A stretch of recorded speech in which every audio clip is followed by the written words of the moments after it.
I really believe that records can determine your future. And we just got nice breaks and so forth.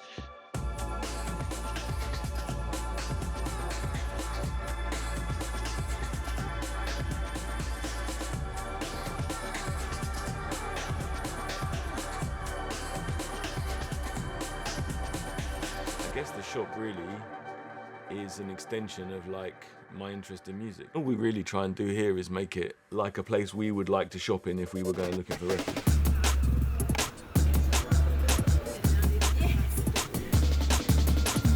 I mean, we do at this point sell a little bit of just about every genre of music. A lot of collectors, the first thing you do is you have a glance at the wall and it's like, what are they, you know. So we just try and put interesting stuff on there. Like this side is like all the hip hop stuff, and then all the sort of pop rock stuff, and then over the other side is like the jazz, the funk and the soul and the reggae. If we don't sell it downstairs, we sell it upstairs. So we have like, we call it like arcade bass is the top floor of our shop, and that's for all the dance music.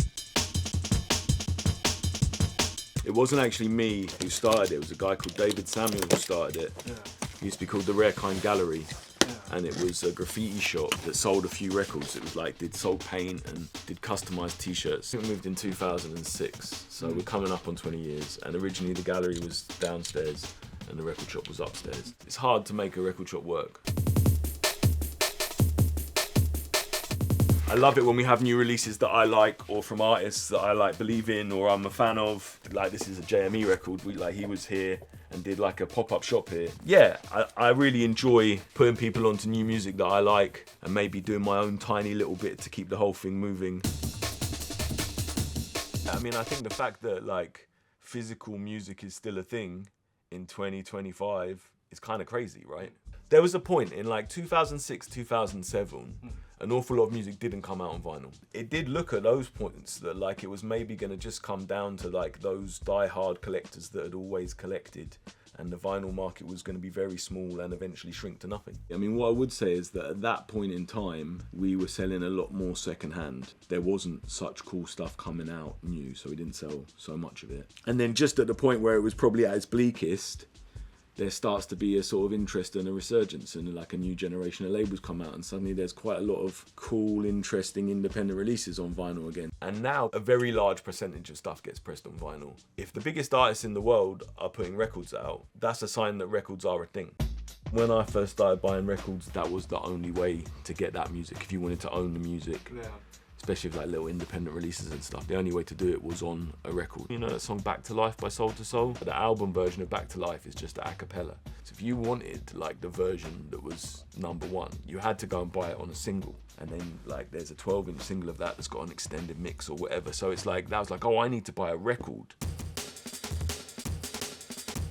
Had a guy in the other day who was like, yeah, I've got rid of my Spotify subscription. I've taken like YouTube off my phone. Like I'm sick of the amount of music that's out there.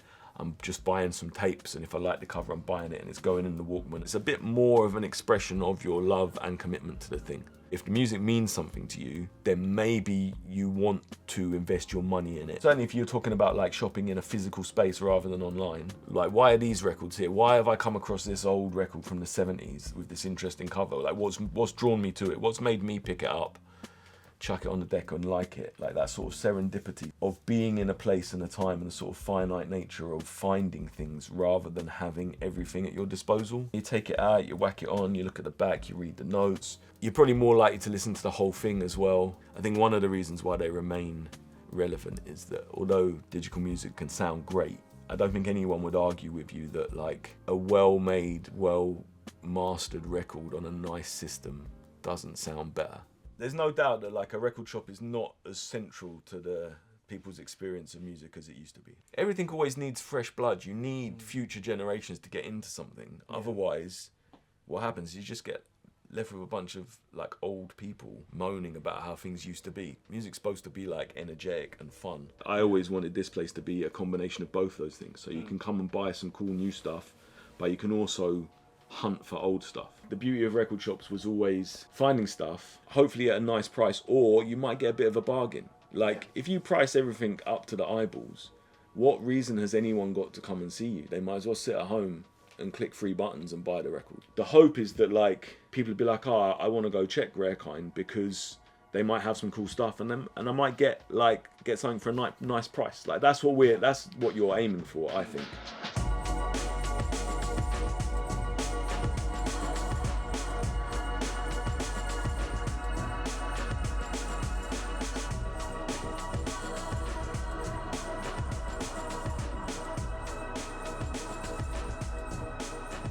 Favourite album of all time? All time. I mean, that is like, it's an impossible question to answer, and it always changes. But I generally would go with Illmatic by Nas. Like that's Really? Okay. yeah. If I had a top 10, I reckon that one's always in it.